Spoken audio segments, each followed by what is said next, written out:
है कि दिल ने कुछ कहा हो, लेकिन दिमाग ने बिल्कुल उल्टा करने को मजबूर कर दिया हो?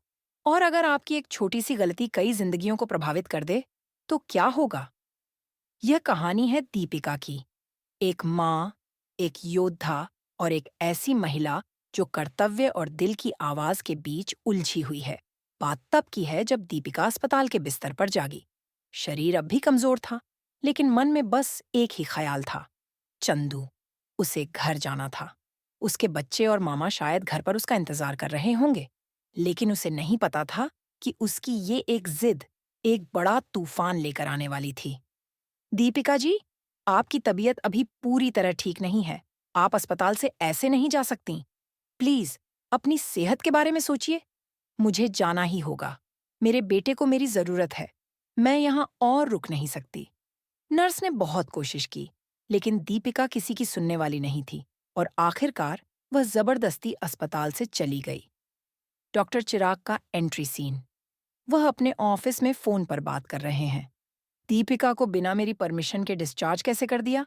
मैंने साफ मना किया था। सर, हमने उन्हें रोकने की बहुत कोशिश की, लेकिन वह जिद पर अड़ी थीं। दीपिका की ये जिद डॉक्टर चिराग के लिए चिंता का कारण बन गई। आखिरकार उनकी जिम्मेदारी सिर्फ इलाज करने तक सीमित नहीं थी। वह इस बात से परेशान थे कि दीपिका की तबीयत फिर बिगड़ सकती है। दीपिका ने सोचा कि घर पहुंचकर सब ठीक हो जाएगा, लेकिन घर खाली था। चंदू और मामा कहीं नहीं थे।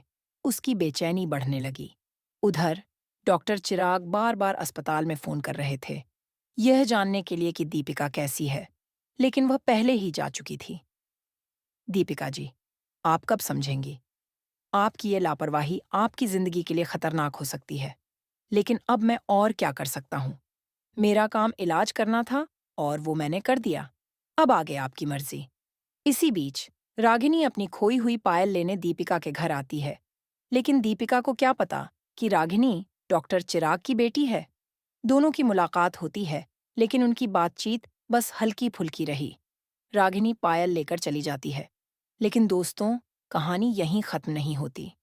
बहुत जल्द दीपिका को पता चलेगा कि रागिनी डॉक्टर चिराग की बेटी है, और डॉक्टर साहब को भी ये सच जानने को मिलेगा कि चंदू दीपिका का बेटा ही नहीं, बल्कि उनका भी बेटा है। नए साल की पार्टी में सब कुछ साफ हो जाएगा। दीपिका और चिराग का आमना सामना होगा, और जो बातें अब तक छुपी थीं, वो सामने आएंगी। लेकिन क्या तब तक बहुत देर हो चुकी होगी? तो दोस्तों, आप इस कहानी के अगले मोड़ के बारे में क्या सोचते हैं? हमें कमेंट में ज़रूर बताएं। चैनल को लाइक और सब्सक्राइब करना न भूलें।